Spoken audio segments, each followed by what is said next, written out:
nikmat dan hidayahnya, baik itu nikmat iman, Islam, dan juga nikmat kesehatan, sehingga pada kesempatan malam hari ini Allah mampukan kita untuk bermajlis ta'lim, mengikuti mulazamah yang kita agendakan. Salawat dan salam semoga senantiasa tercurahkan kepada junjungan Nabi besar kita Muhammad sallallahu alaihi wasallam beserta keluarganya, para sahabatnya, para tabi'in, tabi'ut tabi'in, dan seluruh pengikutnya yang senantiasa mengikuti jejak dan risalah beliau sampai yaumul qiyamah. Untuk mendapatkan barokah dari Allah, mari kita buka majelis kita dengan membaca basmalah. Bismillahirrahmanirrahim. Kemudian sebelum majelis kita mulai, saya ingin mengucapkan selamat yang pertama kepada Ananda Fatih. Mana Fatih hadir? Ya, dan Azam, ya, Azam Haidar yang barusan menyelesaikan hafalan Al-Qur'annya 30 juz. Baru tahap mukmil. Mukmil yaitu selesai setoran. Dan masih ada waktu setengah tahun lebih lagi untuk memungkinkan hafalannya sehingga bisa mengikuti ujian 30 juz sekali majelis.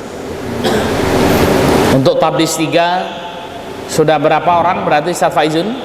Dari 12 anak yang sudah menyelesaikan ada 12 dan 5. Yang pertama Akhi Andika sudah berapa tikrornya? Yang mungkin berapa juz yang tikrornya? 25 berarti 5 juz lagi. Kapan target ujian 30 juz satu kali majelis? Semester ini atau semester 2? Semester ini ya, Insya Allah kita doakan mudah-mudahan lancar. Kemudian yang kedua Akhi Hisham juga sudah mukmil, persiapan 30 juz sekali majelis. Kemudian Akhi Faiz yang ketiga, persiapan 30 juz sekali majelis. Kemudian Akhi Fatih disusul dengan Akhi Azam Haidar. Berarti masih ada berapa lagi Ustaz Faizun? 7 ya, 7. Maka segera yang 7 menyusul ya. Si Rois usahakan semester ini mukmil sehingga kemudian semester kedua bisa ujian 30 juz sekali majelis. Dan motivasi juga bagi adik-adik kelas yang lain untuk segera memperkuat dan menambah hafalannya. Baik, ikhwanu fillah rahimakumullah, kita buka dengan membaca basmalah. Bismillahirrahmanirrahim. Kita masuk di adabul akli wa syurbi. Ya. Adab makan dan minum. Tafadhal Ustaz Kolbun. Bismillahirrahmanirrahim. Adabul akli wa syurbi. Yakrumul aklu wa syurbu fi aniyatil dhahabi wal fiddati. Lamma jaa an Hudzaifah radhiyallahu anhu qala sami'tu an-nabiyya sallallahu alaihi wasallam yaqul la tashrabu fi aniyatil dhahabi wal fiddati wa la ta'kulu fi sihafihima fa innaha lahum fid dunya wa lana fil akhirati. Baik. Ikhwanu fiddin rahimakumullah.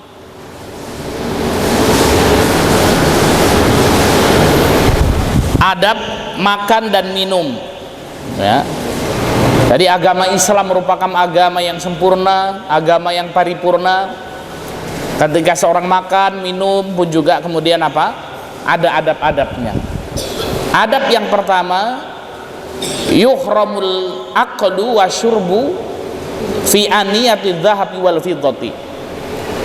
Diharamkan makan dan minum menggunakan bejana, menggunakan wadah yang terbuat dari emas dan perak. Ini adab yang pertama, tidak boleh kita makan, kita minum menggunakan wadah yang terbuat dari emas dan perak. Lama ja'an Hudzaifah radhiyallahu anhu qala.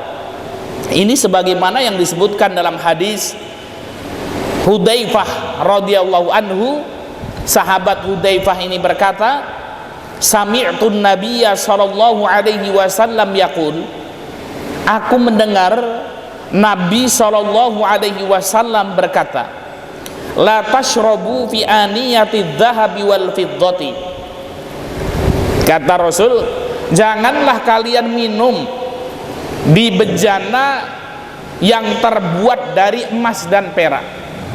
Jadi tidak boleh kita minum menggunakan gelas, menggunakan cangkir yang terbuat dari emas dan perak. Wala ta'kulu fi sohafihima, dan jangan kalian makan menggunakan piring yang terbuat dari emas dan perak itu, ya. Fa innaha lahum fid dunya wa lana fil akhirah. Kenapa sebabnya kok Rasul sallallahu alaihi wasallam melarang kita meminum dari cangkir yang terbuat dari emas dan perak, melarang kita untuk tidak minum, ya, melarang kita, ya, untuk minum dari piring yang terbuat dari emas dan perak? Ilahnya, alasannya, fa innaha lahum fid dunya, karena emas, perak, ya, yang dibuat untuk piring dan gelas itu adalah tempat minum orang-orang yang tidak beriman kepada Allah Subhanahu wa taala di dunia. Nah, maka kalau kita melihat, ya, raja-raja Persia, raja-raja Romawi, ya, wah, itu raja-raja zaman dahulu, mereka masya Allah, ya, kehidupannya mewah. Sampai kemudian apa, gelas-gelas mereka terbuat dari emas, piring-piring mereka terbuat dari emas, istananya megah luar biasa. Di zaman Nabi SAW dilarang kaum muslimin meminum, ya, dari bejana yang terbuat dari emas dan perak. Siapapun itu, walaupun dia seorang presiden, walaupun dia seorang raja. Kenapa? Karena emas dan perak atau bejana yang terbuat dari emas dan perak itu adalah tempat minumnya kaum muslimin di akhirat kelak di surganya Allah Subhanahu wa taala. Dan ilah selanjutnya disebutkan oleh para ulama, orang yang minum dengan bejana emas dan perak ini, makan dengan piring emas dan perak ini menimbulkan kesombongan. Sombong amat gitu. Makannya aja piringnya emas, ya, minumnya gelasnya perak, ya, maka kemudian diharamkan. Orang-orang Persia, raja-raja Romawi yang sama, ya, kehidupannya megah luar biasa. Namun kehidupan Rasul sallallahu alaihi wasallam, Islam berkembang di zaman Umar bin Khattab radhiyallahu anhu, sampai Islam menguasai 2/3 dunia. Takluk negara superpower Persia dan Romawi itu, ya, di bawah pemerintahan Islam, di bawah pemerintahan Umar bin Khattab.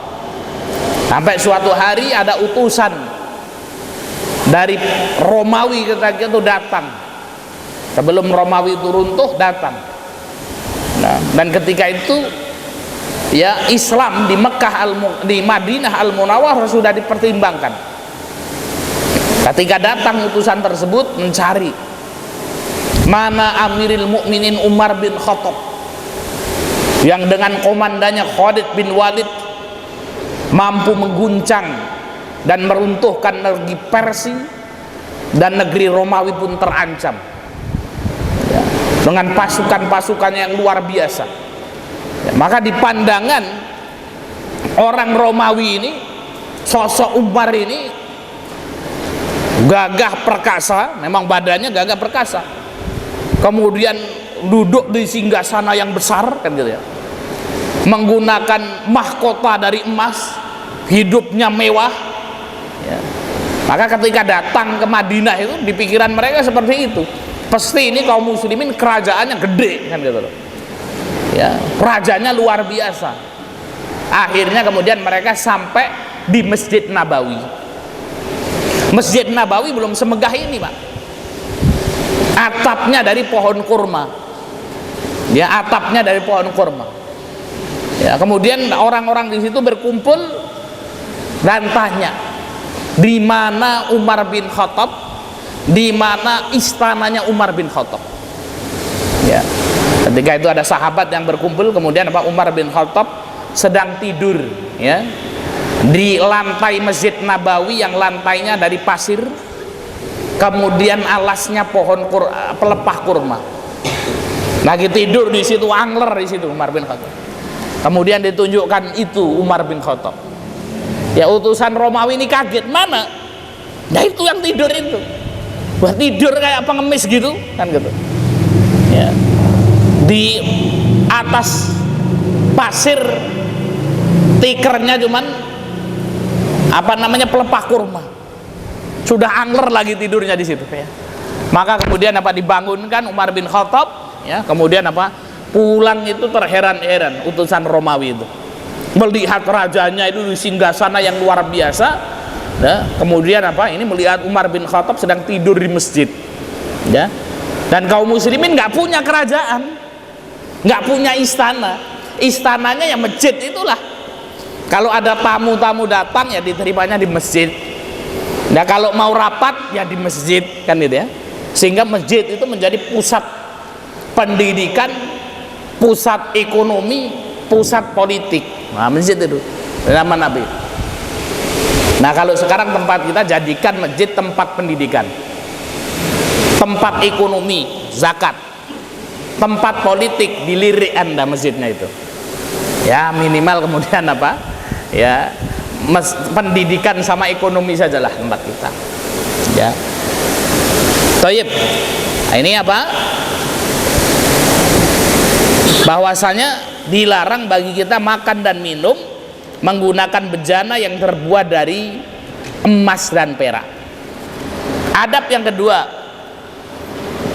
Allah ta'ala takian qaulun batihan ala waqti li qaulin Nabi sallallahu alaihi wasallam inni la aqulu muttaqian wal ittika'u wal maylu ala ahadi syaqaini wa ja'a an ibni Umar radhiyallahu anhuma annahu qala naha Rasulullah sallallahu alaihi wasallam an mut'imina an mat'amaini anil julusi ala ma'idatin yashrabu 'alaiha al-khamra wa an ya'kula rajulu wa huwa munbatihun ala batnihi. Baik. Lanjut Ustaz, masih ada itu. Wal mustahabu fi sifatil julusi lil akli an yakuna jatiyan ala rukbatayhi wa dhuhuri qadamayhi wa an yunsiba rijlal yumna wa yajlisu ala al-yusra kama dzakara dzalika al-hafidz Ibnu Hajar rahimahullah. Thayyib. Adab makan dan minum yang kedua, alla ta'kula mutakian au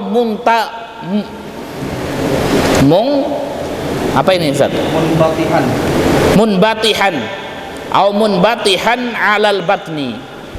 Tidak boleh makan dengan cara mutaki, itu bersandar, ya, bersandar atau miring, ya, atau miring, ya. Mutaki, ya, itu kalau diartikan tempat kita nggak makan sambil miring seperti ini, ya, miring ke kanan atau miring ke kiri atau kemudian ke belakang bersandar, ya. Maka kemudian ini adab yang pertama, tidak makan dan minum sambil bersandar, ya, kayak Mbak Suroto misalnya, Pak Desman karo masjid jagung godok misalnya, kan, ya. Nah, maka kemudian nggak boleh makan dengan mutaki. Aumun batihan alal batni, atau tengkurap di atas perutnya. Nah, atau tengkurap di atas perutnya. Kayak ulo, gitu ya. Nah, ini kayak Rois itu. Nah, ini kayak Sofi gitu ya. Sofi kan gitu. Nah, kemudian rubuh. Coba Sofi tengkurap di atas perut. Praktekan. Dia tiduran, tengkurap, tahu kan antum? Nah kayak gitu ya, ngono kuwi karo mangan lantring, kan gitu ya. Nah, ini kan biasanya ya orang-orang melakukan seperti ini, Pak, karo nonton TV, kan gitu ya, sambil makan. Maka itu au munbatihan alal batni, dan tidak boleh makan dengan cara tengkurap di atas perutnya. Liqauli Nabi sallallahu alaihi wasallam, berdasarkan hadis dari Nabi sallallahu alaihi wasallam, ini la aqulu muttaqian, sesungguhnya aku, kata Rasul, tidak makan dengan cara mutaqi, dengan cara bersandar. Wal ittika'u wal mailu ala ahadi syaqqaini, dan dimaksud dengan mail adalah apa? Kemudian apa? Miring, badannya miring. Waja'a an Ibnu Umar radhiyallahu anhuma, juga ada hadis dari Ibnu Umar radhiyallahu anhuma, annahu qala, bahwasanya Ibnu Umar ini mengatakan, naha Rasulullah sallallahu alaihi wasallam an mat'amaini, Rasul sallallahu alaihi wasallam melarang dua tempat makan. Ya, tadi apa? Rasulullah melarang dua tempat makan, mat'amaini. Yang pertama, anil jurusi ala ma'idati yushrabu 'alaihal khamru. Ya. Tempat makan yang di dalamnya disediakan khamr untuk diminum. Nah, ini. Ya. Tempat makan yang di dalamnya disediakan khamr untuk diminum. Maka kalau kita cari restoran, kalau bisa cari restoran yang kemudian tidak ada khamrnya. Ya, kenapa? Rasulullah SAW melarang. Ya. Ini tempat makan yang di dalamnya disediakan khamr untuk diminum. Kemudian yang kedua, wa ayyakular rajulu wa huwa munbatihun ala batnihi. Ya, seorang yang makan dalam posisi dia telungkup di atas perutnya. Nah, sebagaimana yang dilakukan oleh Sofi itu, orang telungkup sambil tiduran, ya, telungkup di atas perutnya kemudian sambil makan. Nah, maka ini dilarang oleh baginda Muhammad sallallahu alaihi wasallam. Lalu bagaimana cara duduk makan yang dicontohkan Rasul, kan itu ya?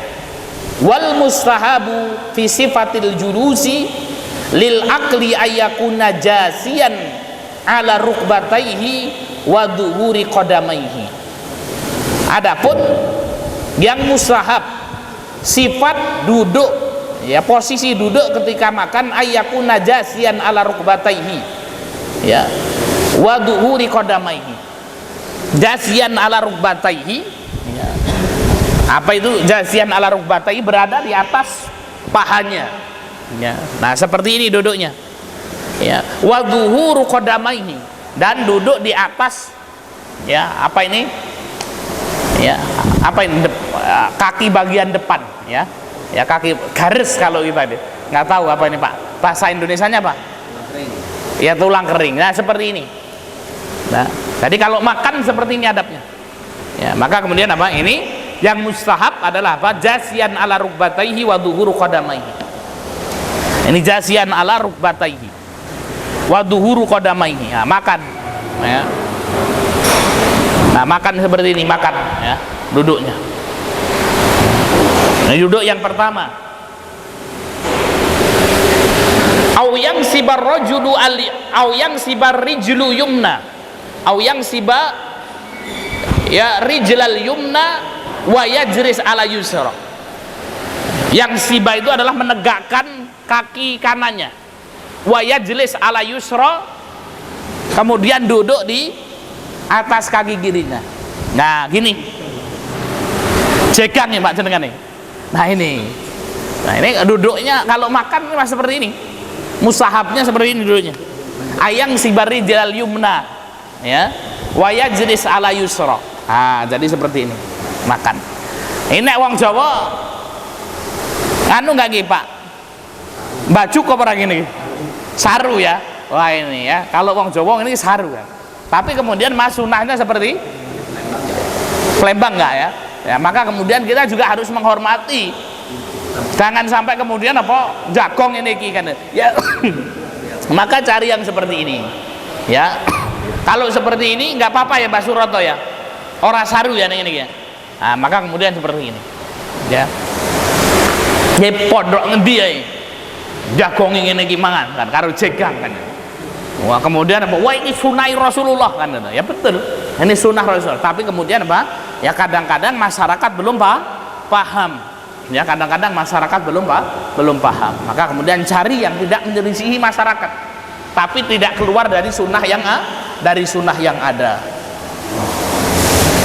Kama dzakara dzalikal Hafidz Ibnu Hajar rahimahullah. Hal itu sebagaimana yang disebutkan oleh Hafidz Ibnu Hajar. Maka ini apa? Yang kedua ya, adab yang kedua ketika makan dan minum, alla ta'kula mutaqian au muntabihan 'alal batni, tidak apa makan dengan cara bersandar atau miring atau kemudian ya tidur tengkurap di atas perutnya.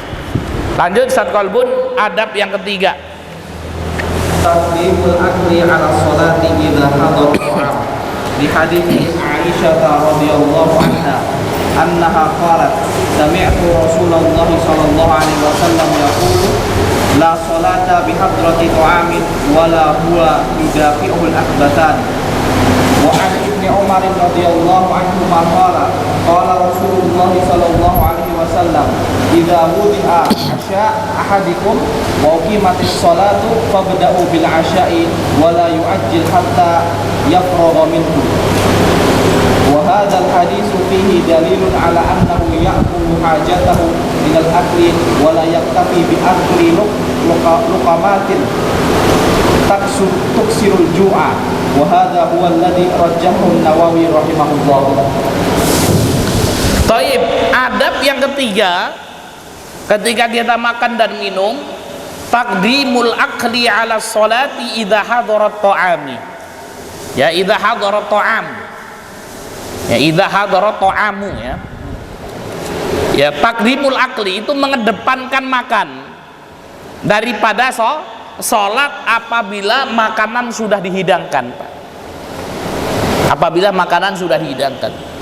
Ya, tapi kalau bisa kita kemudian lihat-lihatlah yang menghidangkan makanan ini misalnya hari makan bersama waktuna sudah mepet isya. Ya, maka kemudian nanti yang ngobrol-ngobrol dulu, nanti panganannya ditokke bar isya kan gitu. Tapi kalau sudah terlanjur dikeluarkan makanannya, apa yang dilakukan? Maka kemudian apa? Dia mendahulukan makan. Ya. Li hadits Aisyah radhiyallahu anha.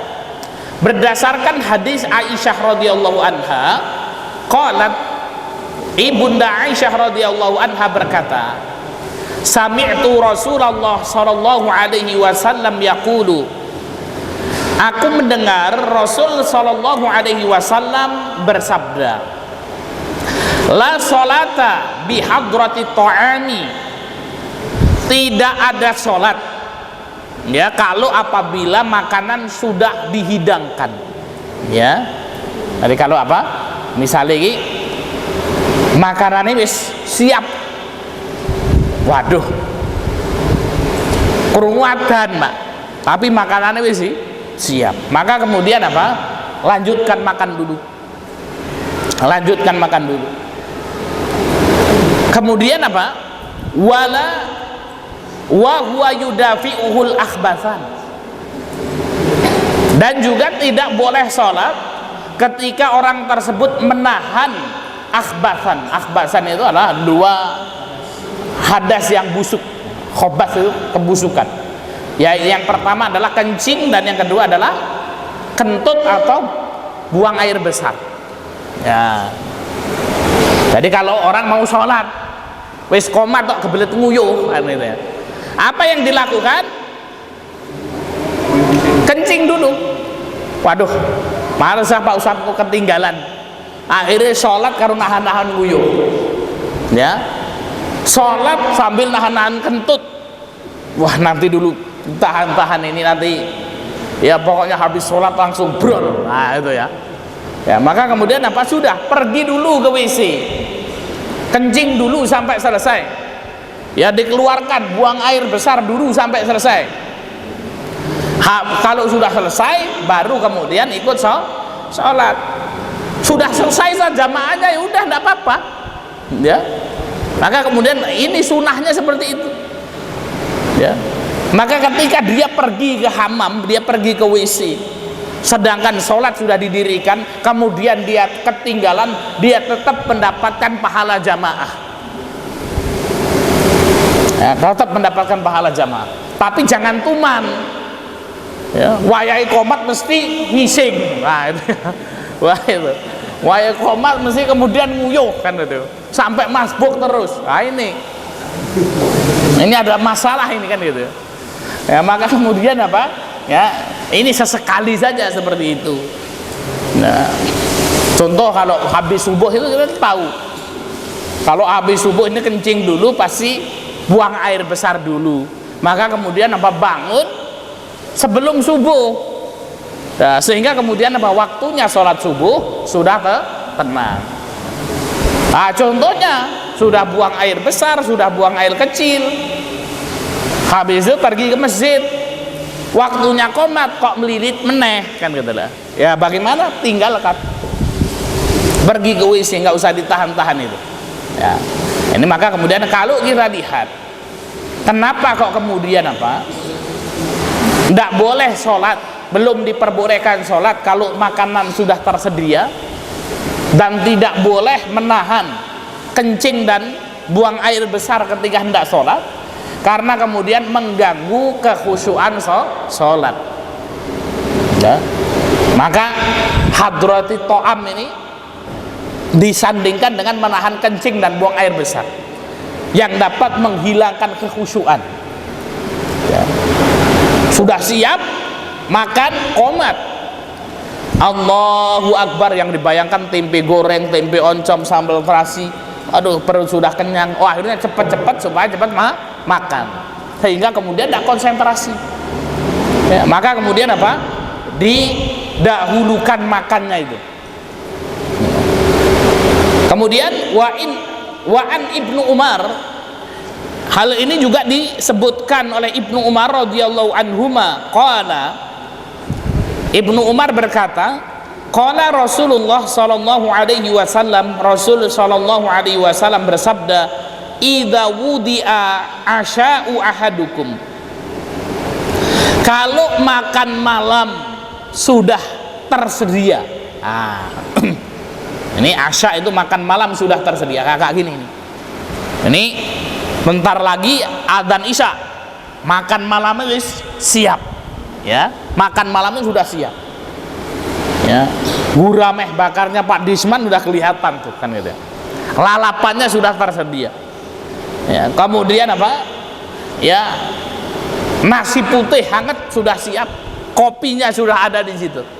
Ya, maka ini artinya idza wudi'a asya'u ahadikum, kalau makan malam kalian sudah tersedia.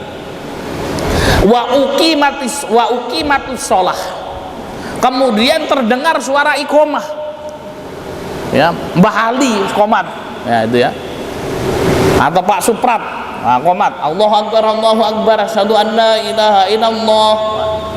Maka apa kata Rasul?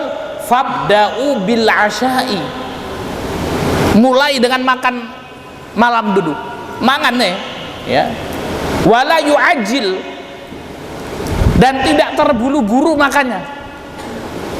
Ya, pokoknya mangan kok biasa. Ya, mangan kok biasa.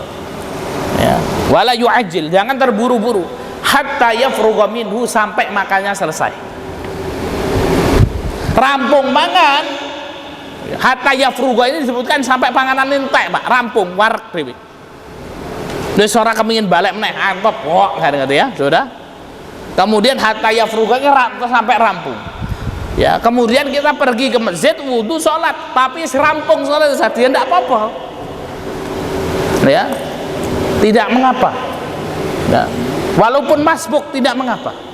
Nah, ini disebutkan oleh hadis Ibnu Umar. Ya, disebutkan suatu hari Ibnu Umar ini sedang makan. Ya, sedang makan, kemudian datang waktu sholat iqomat. Ya, maka disebutkan di dalam athar ini, Ibnu Umar radhiyallahu anhu melanjutkan makannya, dan sungguh Ibnu Umar mendengar suara bacaan imam. Jadi apa? Nang buri kan gitu. Ndak wis panganan wis digelar kan gitu. Waduh, gimana? Mangan. Ya sudah makan sampai selesai. Padahal Ibnu Umar mendengar suara imam. Imamnya maca suratan. Nah,